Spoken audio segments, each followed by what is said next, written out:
Tonight, homeless after Harvey, when American aid has strings attached, and I woke up in a bathtub.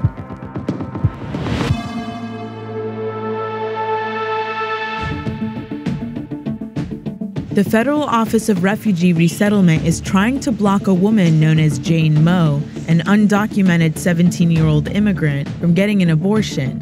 This appears to be the fourth time the agency has attempted to stop a teenager in federal custody from having the procedure.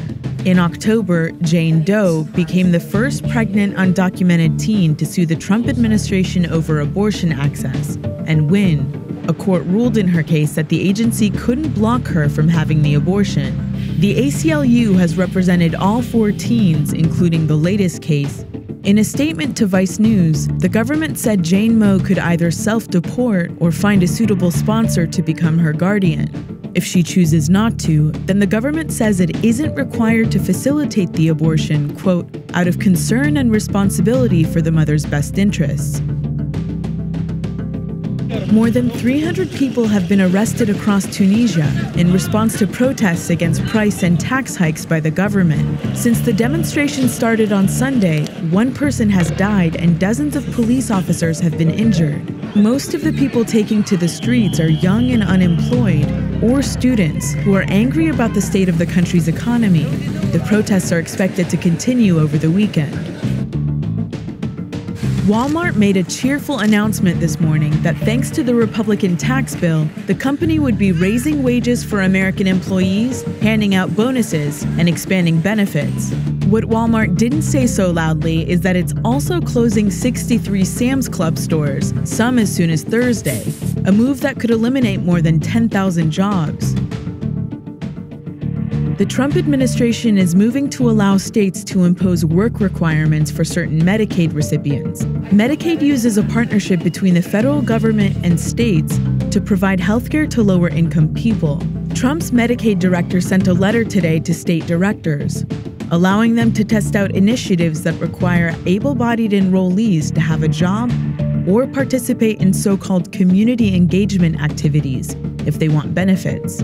Since its creation in 1965, the program has never imposed that kind of condition on enrollees. The letter frames the move as promoting better health. Two Democratic state senators from Missouri are calling for an investigation into blackmail allegations against Republican Governor Eric Greitens. After a local news report, Greitens admitted that he had an affair before he was elected, but he denied an allegation in the same report that he blackmailed the woman he had the affair with by taking a naked photo of her and threatening to release it. The woman hasn't been named and hasn't commented, and it was her ex-husband who provided the information to station KMOV. In a joint statement with his wife, Greitens, a former Navy SEAL, said he, quote, took responsibility, and we dealt with this together honestly and privately.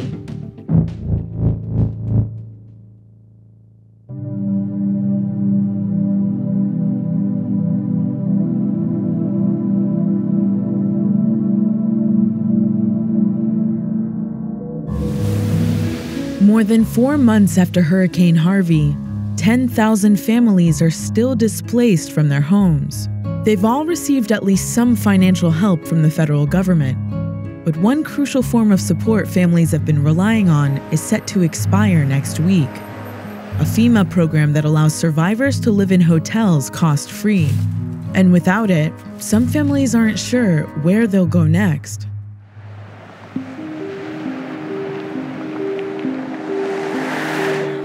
No one dreams of spending Christmas at the Econo Lodge in Bridge City, Texas. But 4 months after the Williams lost their home to Hurricane Harvey, that's exactly where they found themselves. All right, well, who's ready for Christmas? Everybody knows that. All right. All right. This is for my beautiful bride. She only asked for one thing this Christmas.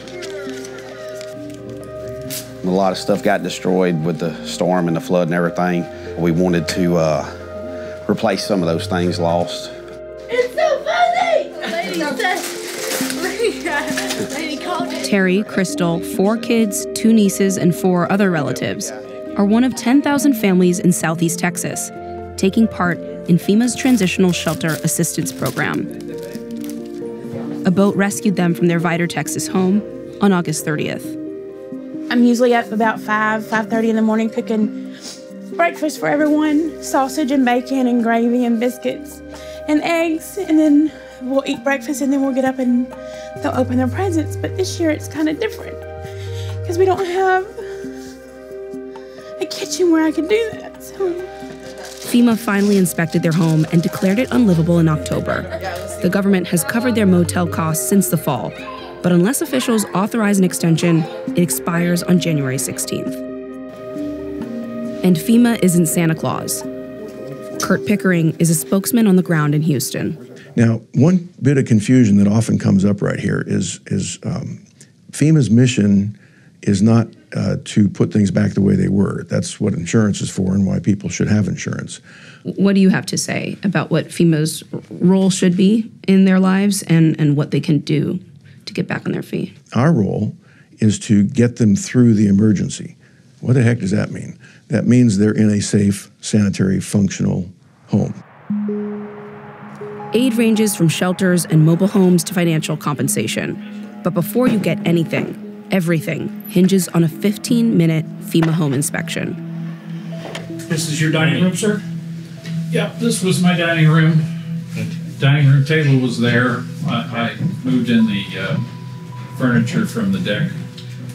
Ed Wilsman is one of the lucky 15% of homeowners with flood insurance, but even he hoped FEMA might give him a little help. The microwave was just a countertop? Yeah. That decision rested with the assessment of Wayne Stott, a subcontracted disaster inspector who's been doing this for 17 years. Sometimes he inspects 24 houses in a day. And that was from prior? That's where a lot of the records I kept for, purchasing of furniture the last couple of years, they're gone. Had a Glenn Miller record that was made before World War II. It's gone. My father's classical collection, it's gone. Wayne's not an emotional guy. Have I seen all your disaster damages you wanted me to see? Yes. I'll get this uploaded for you today. You'll get a letter from FEMA within 10 days. Okay? Frustration with FEMA has been mounting, especially with the housing deadline looming. The agency has extended the shelter assistance program 3 times already, but it can't definitively answer who will get what help for how much longer. Are you getting calls from families who are afraid they're going to be on the street? I haven't had any directly, but if the state sees a need, they'll request, and if the need is there, we'll extend. If you're in the hotel room and you're nervous about that date on the wall, it not can be a freak out. Exactly. Yeah. There have been local reports of folks who've lost their access to one of these programs and tried calling FEMA to figure out why. Mm-hmm. And they feel they haven't gotten satisfactory answers or any answer at all in some cases. Right. Some people become ineligible and don't agree with it, but simply are under the rules. And I gotta concede that up front. We don't want to put anybody out. What we need them to do is work with us to find a solution to keep them going. I'd like to walk in with a unlimited pile of money and put everything back the way it was. But, I suppose America might be able to do that in any given disaster, but it certainly couldn't do it in all of them.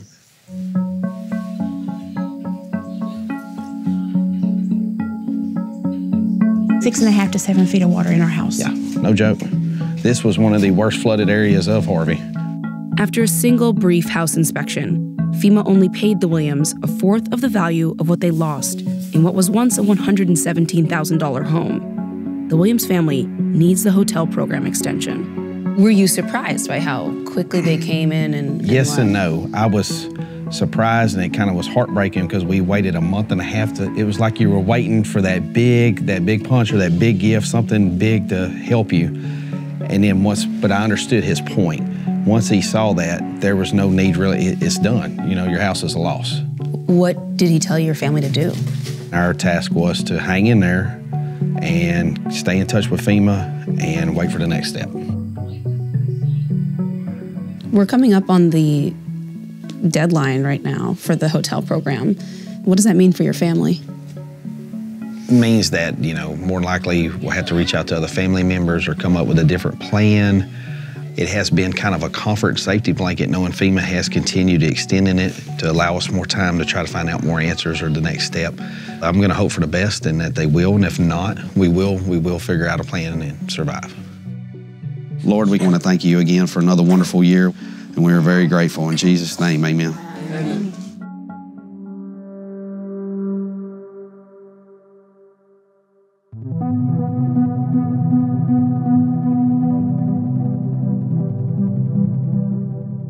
Being a Republican in Washington should be the best gig around right now. They control both chambers of Congress and the White House. But in the House, record numbers of Republicans are running for the exits. As of this week, 30 of them have decided to retire or run for higher office, and more are expected in the coming months. This record number of GOP retirements suggests Republicans are seeing signs of a possible Democratic wave, which could potentially flip control of the House. Those signs? President Trump's got record low approval ratings. Republicans have failed to pass most of their major legislative goals, and Democratic enthusiasm is high, which is key in midterm elections when it's the people who are pissed off who come out to vote. So a lot of Republicans are choosing to exit gracefully rather than get washed out in November. The last time we saw near this number of departures was in 1994, when 28 Democrats left the House, and Republicans ended up picking up 54 seats, taking control of the chamber. Pennsylvania Representative Charlie Dent was one of the first moderate Republicans to announce his retirement. He had a pretty dire warning for his colleagues. And my advice to my colleagues is that you better prepare for the worst and hope for the best. But here's the thing. It's not just Republicans leaving. 15 Democrats have announced their departures too. Even if you think you can win re-election, so little is getting done that members don't see that much point in sticking around. That's what Washington Republican Dave Reichert told me when I spoke to him after he announced his retirement last fall. Because it's all about power. It's not finding the solution to a problem. It's really about the politics. You don't want to solve the problem, because if you do that, it takes away the talking points for either side to bash the other side. I just see it clearly. We're in this dysfunctional cycle that nobody wants to break.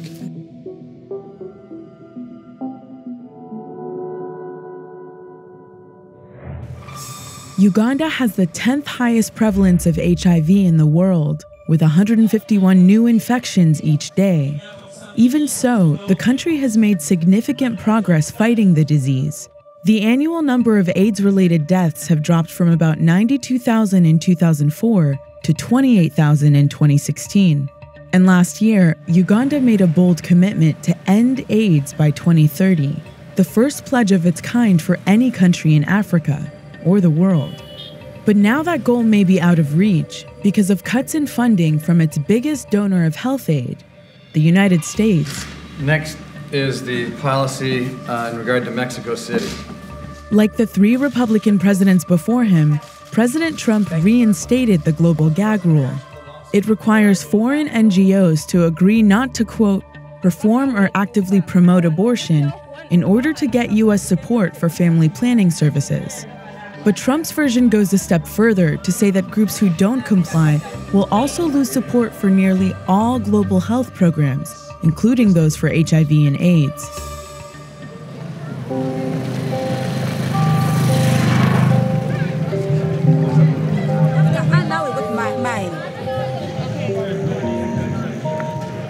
Why do you do this kind of work?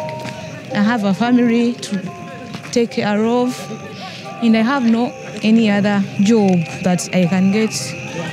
How much money can you make in a night? It's not constant. You can make 20, 30. During weekends, you can even make 40 or 50.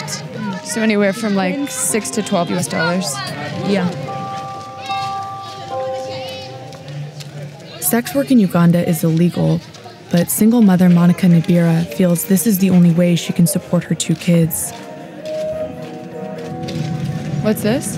This is the room When I come direct from home, I come like this, because I don't want to show my neighbors the kind of work I do.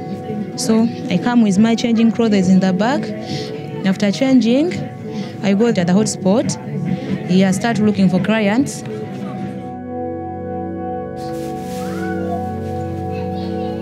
How many nights a week are you working? I work every day. Are you able to get access to condoms now? Sometime back, I've been able to. But these days, it's a big problem we're having. And so are you having unprotected sex?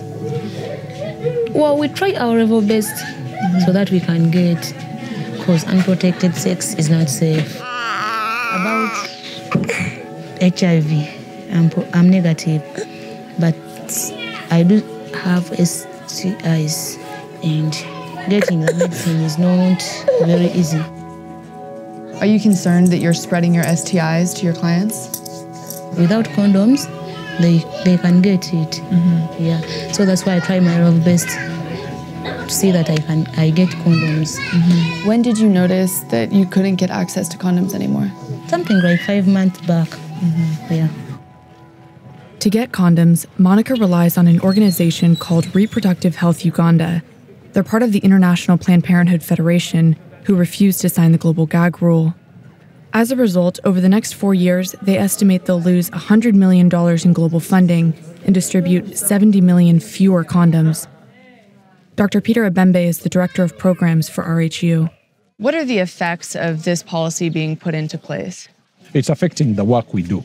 We work with vulnerable communities, poor women, people who don't have access to sexual and reproductive health and rights services. Cutting the funding, of course, immediately has a dramatic effect in that very many of the people who would otherwise be served with like family planning services, other services to the young people, or even HIV/AIDS-related services are suffering. It's not easy to quantify the extent of the damage. These cutbacks are already having serious consequences, especially for sex workers who face a high risk of contracting the virus. In fact, it's estimated that 1 in 3 female sex workers in Kampala is HIV positive. How did you contract HIV?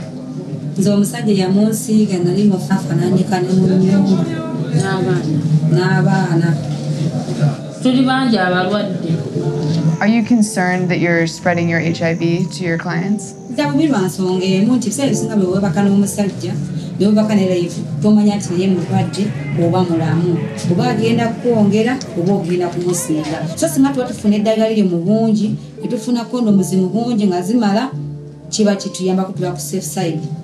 there many other women who are going through the same thing you guys are? All the sex workers, Getting HIV services to these women, including counseling, prevention, and treatment, is key to halting the spread of the disease and eventually ending the epidemic. How have you noticed this U.S. policy and the loss of funding affect this community?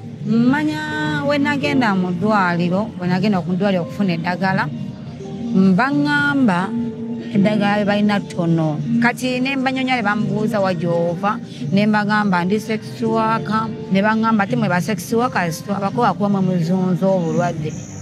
It's difficult to pinpoint exactly why sex workers have trouble accessing HIV treatment. They face discrimination from health providers, and drug supply chains are chronically inconsistent. Now these new cuts in aid are adding extra confusion to an already stressed system. Bazirina ezituyamba kuba abantu tuli bangi n'abalwadde bangi ne ba sex workers bangi kati abantu tebakyalina mirimu ateberezaamu okutuula agenda ku kkubo n'agira n'akola emirimu n'agenda ne yeetunda bwekiri.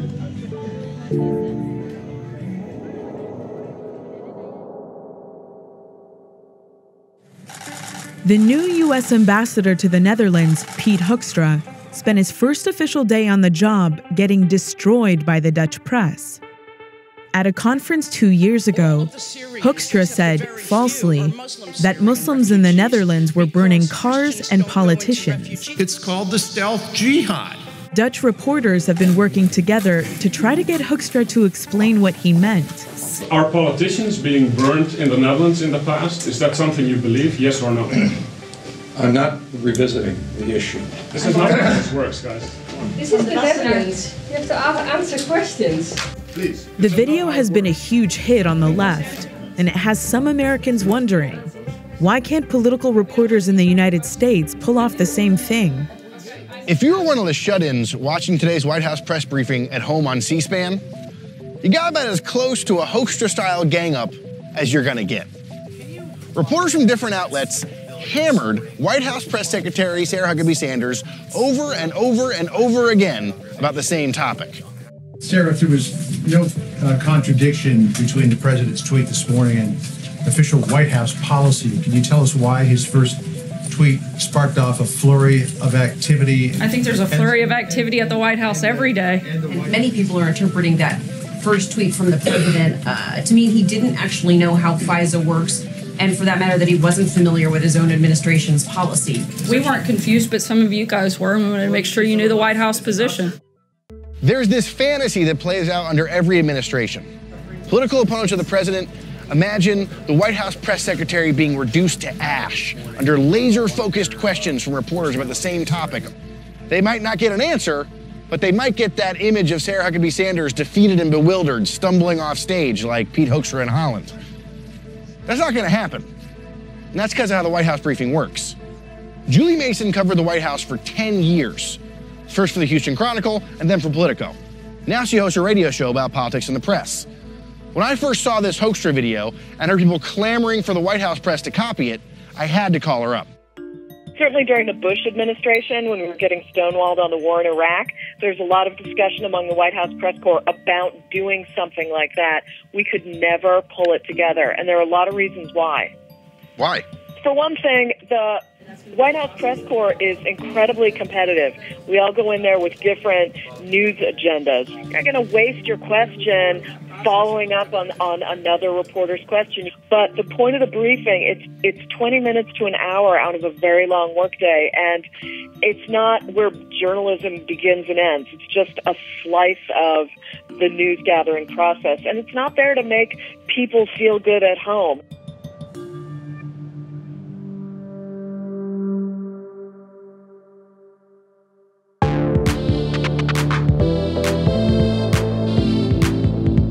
What's good, man? It's your boy T-Pain, aka your girlfriend's boyfriend, and these are my vices.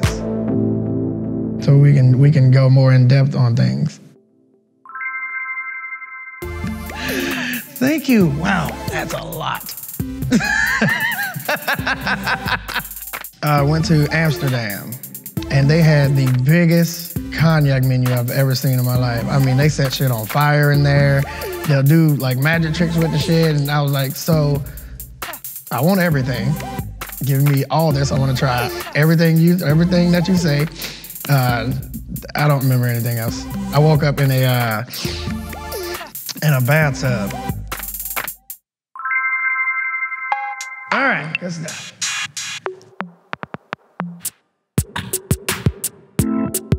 Anytime my wife sees a Guitar Center, she tells me, babe, there's a Guitar Center, I know you want to go. And I go in there and I just come out with tons of shit I do not need. My house is full of unopened drum machines. I think I like the design of drum machines more than I like to use drum machines. You know, all these colors together, they're doing a number on me right now.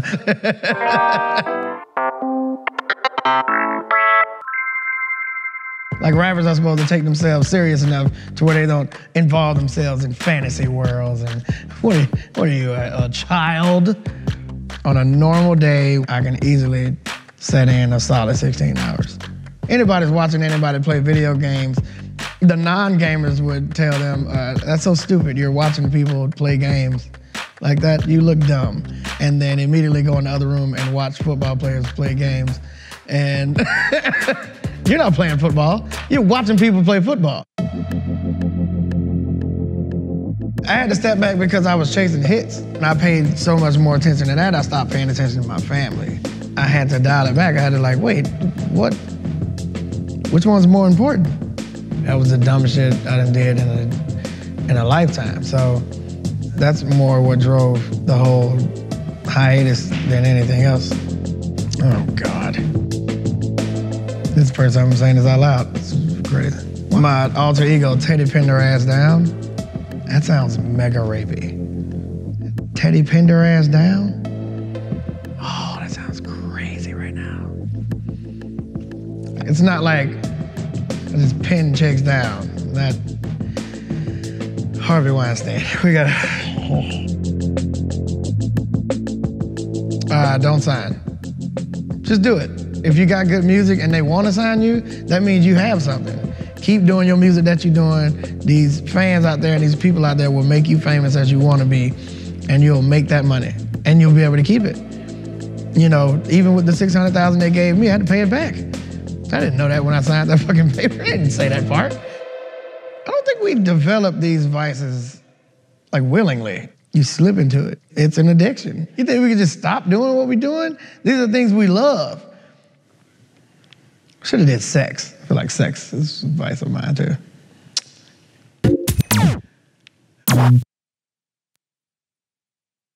That's Vice News Tonight for Thursday, January 11th.